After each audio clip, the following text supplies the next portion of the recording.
Ces diplomates onisiens ont eu une rencontre avec le Premier ministre tchadien. Pahimi Padaké Albert a fait un état des lieux sur la lutte contre la secte islamiste Boko Haram dont le Tchad s'est engagé depuis 2015. De l'avis du chef du gouvernement tchadien, il faut changer des stratégies pour venir à bout de ses adeptes. Le terrorisme ne peut pas être vaincu uniquement par l'engagement militaire.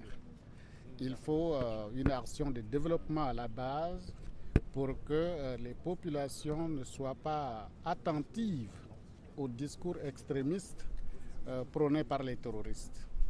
Il faut des structures de base, écoles, eau potable, soins de santé. Voilà les priorités qui sont les nôtres actuellement. Faire face déjà aux terroristes qui nous menacent, qui menacent l'ensemble de l'Afrique. Pour l'ambassadeur du Sénégal, Foda Seck, membre de la délégation, cette mission n'est pas une mission de tourisme. Une fois, si Dieu veut retourner à New York, voir que cette visite soit suivie d'effets concrets. À commencer par qu'est-ce qu'on peut faire? Préconisation, sensibilisation, plaidoyer pour que la communauté internationale vienne au secours du Tchad, pour que le Tchad puisse bénéficier des dividendes de la stabilisation et de la sécurisation de toute la sous-région.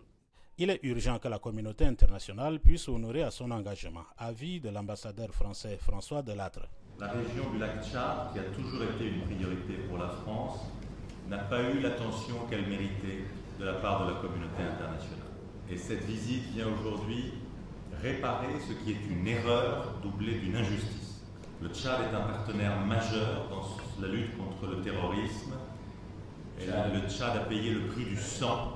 Et ça, c'est une leçon pour nous tous et une source de profonde admiration. Du côté de Michel Sisson, ambassadrice des États-Unis auprès des Nations Unies, les efforts du gouvernement tchadien dans la prise en charge des victimes de Boko Haram sont à encourager. Nous apprécions beaucoup l'accent que le gouvernement du Tchad a mis sur la nécessité de créer une approche, les solutions inclusives qui intègrent surtout les concerns des femmes et des jeunes. Particulièrement sur le plan du développement économique et du point de vue de la réintégration des victimes du Boko Haram, des ex-Boko Haram, dans leur communauté d'origine.